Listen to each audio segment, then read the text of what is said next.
Deshmukh ED को लगातार चौंका रहे हैं, आंख मिचौली कर रहे हैं, नए नए दांव चल रहे हैं और ईडी के सामने पेश नहीं हो रहे हैं। 3-3 समन के बाद भी अनिल देशमुख ईडी के सामने पेश नहीं हुए हैं। ये कमाल की बात है।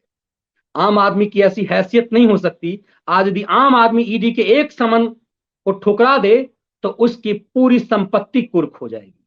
लेकिन अनिल देशमुख हाई कोर्ट कभी भाग रहे हैं, कभी सुप्रीम कोर्ट भाग रहे हैं, कभी हाई कोर्ट में अर्जी के बहाने कह रहे हैं कि हम ईडी के सामने पेश नहीं होंगे, हाई कोर्ट में हमारी अर्जी है। जब हाई कोर्ट ने उनकी अर्जी खारिज कर दी तो सुप्रीम कोर्ट चले गए, सुप्रीम कोर्ट में अर्जी है, सुप्रीम कोर्ट भी अवसर दे रहा है। बड़े बड़े वकील किए हैं, वो इतने बड़े बड़े पैसे वाले वकील यदि किए हैं तो कुछ तो अवसर दिलवा ही देंगे। सुप्रीम कोर्ट ने 30 तारीख तक राहत दे दी है, मतलब 30 तारीख को हेयरिंग होगी, तब तक उनकी गिरफ्तारी नहीं हो सकती। और 30 को हेयरिंग होगी तो पता नहीं उस दिन हेयरिंग होगी भी या नहीं, फिर कोई डेट लगेगी तो सुप्रीम कोर्ट से राहत मिल जाएगा मिलॉर्ड से। लेकिन इस बीच सीबीआई ने शिकंजा कस दिया। आज सीबीआई ने 12 ठिकानों पर अनिल देशमुख के 12 ठिकानों पर छापेमारी। मतलब अब ईडी किसे बचने के चक्कर में उन्हें सीबीआई गिरफ्तार कर सकती। तो इसीलिए कहते हैं कि दरअसल अनिल देशमुख नहीं, शरद पवार के पूंछ पर लात है अमित शाह की। और इसीलिए शरद बाबू के लिए भी आसान नहीं है ये गोष्ठी करना जो आज दिल्ली में हो रही है। ईडी ने 12 जगह छापेमारी की है और ये साफ सख्त हो गया। सीबीआई ने, जिस ईडी ने करोड़ों रुपए की संपत्ति जब्त की है अनिल देशमुख की, और ये अदालत को बताना चाह रही कि अनिल देशमुख की पूरी भूमिका है। अनिल देशमुख के दो निजी सचिव अरेस्ट किए गए हैं। उन लोगों ने बताया कैसे उन्होंने अनिल देशमुख के पुत्र ऋषिकेश के अकाउंट में पैसे दिए। उसके 11 फर्जी कंपनी है, बंगाल से लेकर के दिल्ली और महाराष्ट्र के अलग अलग इलाकों में। उन फर्जी कंपनियों के नाम पर अनिल देशमुख अपने बेटे के नाम पर उगाही करते थे। ये बात सबसे पहले सचिन वजय इंस्पेक्टर ने कहा।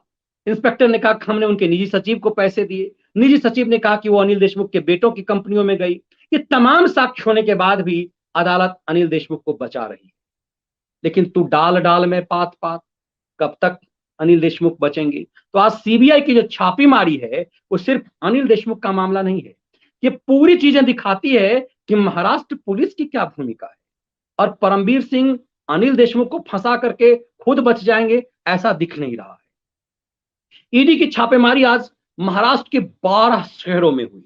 नागपुर में, अहमदनगर में, पुणे में, थाने में, नासिक में। और ये सब सिर्फ अनिल देशमुख के घर नहीं थे, ठिकाने नहीं थे।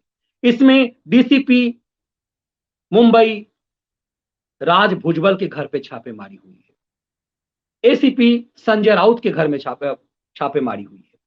तो ये सब कौन है, इनकी क्या भूमिका है? इस स्तर के अधिकारियों के घर पे सीबीआई ने क्यों छापेमारी की है? इससे लगता है कि महाराष्ट्र पुलिस लूट का एक माध्यम बन चुकी थी। मुंबई पुलिस की जो भूमिका है वो पूरे संदेह से भरे हुए। देश की सबसे प्रमुख पुलिस दिल्ली पुलिस और मुंबई पुलिस को माना जाता है। और इस मुंबई पुलिस के अधिकारी इस कदर से भ्रष्टाचार में तल्लीन नजर आ रहे हैं। आज डीसीपी अधिकार लेवल के, एसीपी लेवल के कुल 5 पुलिस ऑफिसरों के घर पे छापेमारी हुई है। और सीबीआई का मानना है कि ये सब अनिल देशमुख के लिए काम कर रहे हैं। इससे पहले उनके निजी सचिव संजीव पलाडे और कुंदन शिंदे की गिरफ्तारी हुई। ये सब तनोजा जेल में बंद हैं पहले से ही। और इसीलिए ईडी चाह रही थी कि अनिल देशमुख की संजीव पलाडे और कुंदन शिंदे के सामने बैठा करके उनकी पूछताछ कराई जाए। लेकिन लगातार चकमा दे रहे हैं अनिल देशमुख। लेकिन कब तक भागेंगे अनिल देशमुख? सीबीआई का शिकंजा कसा।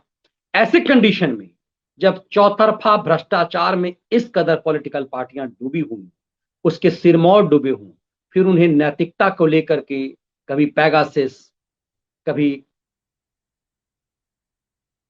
भ्रष्टाचार के बिना सर पैर के मुद्दे, राफेल का मुद्दा जिसमें सुप्रीम कोर्ट में राहुल गांधी माफी भी मांग चुके हैं मानहानि के मुद्दे को लेकर के। ये पूरा ड्रामा इसीलिए भी कि एनसीपी की आज बोलती बंद थी। सबसे ज्यादा संजय राउत चिल्ला रहे थे जब राहुल गांधी आज प्रेस कॉन्फ्रेंस कर रहे थे। तो अनिल देशमुख का मामला एकदम से साफ लगता है कि अनिल देशमुख की अब गिरफ्तारी कभी भी हो सकती है। वो भले ही कुछ 2-4 दिनों के लिए सुप्रीम कोर्ट की आड़ में ईडी के शिकंजे से बच जाएं, लेकिन सीबीआई का शिकंजा होगा। ईडी उनके आंत से एक एक पैसे निकालेगी और सीबीआई उन्हें हिरासत में लेकर के यह बताएगी कि कैसे राज्य का गृह मंत्री होकर के एक्सटॉर्शन के धंधे में लगे। भारत के इतिहास की एक अपने आप में अलग कहानी है जिसमें राज्य का गृह मंत्री भी इस तरह के धंधे में। सिर्फ एक्सटॉर्शन का मामला नहीं है, अनिल देशमुख के साथ जो पूरी टीम है, जिसमें इंस्पेक्टर सचिन वजय है, जिसकी नियुक्ति के बारे में कहा जाता है कि सचिन वजय की नियुक्ति देशमुख ने करवाई बतौर गृह मंत्री, इसलिए करवाई क्योंकि वो एक्सटॉर्शन एक्सपर्ट है, तो एक्सटॉर्शन कर पाएगा अंबानी तक से। इसीलिए अंबानी के घर के सामने जिलेटिन से भरी हुई कार मिली, जिसके पीछे सचिन वजय की भूमिका थी, और उस सचिन वजय के पीछे, नियुक्ति के पीछे अनिल देशमुख की भूमिका थी। तो ऐसा क्या लक्ष्य था अनिल देशमुख का सचिन वजय से, सीबीआई यह पता करना चाह रही है। ये तमाम चीजें बेहद गंभीर है। इसीलिए किसी विपक्ष की ताकत वो जुटा शरद पवार नहीं पा रहे हैं। इसीलिए बरबोलापन तो संजय राउत करते रहे, लेकिन संजय राउत आज इस सवाल को टाल गए कि महाराष्ट्र में आखिर अनिल देशमुख भाग क्यों रहे हैं, ईडी से के सामने क्यों भाग रहे हैं। राहुल गांधी जब प्रेस कॉन्फ्रेंस कर रहे थे, जब बड़ी बड़ी बातें कर रहे थे, तो उनके सामने एक शख्स था जो ऊंची आवाज में सरकार के खिलाफ बोल रहा था कि कभी हम भी सत्ता में थे, इसी मोदी सरकार के साथ हम भी सदन नहीं चलने देते थे। तो आज इसका जवाब वो नहीं दे पाए कि क्यों अनिल देशमुख जो भाग रहे हैं, उनके पास उनका जवाब क्या है।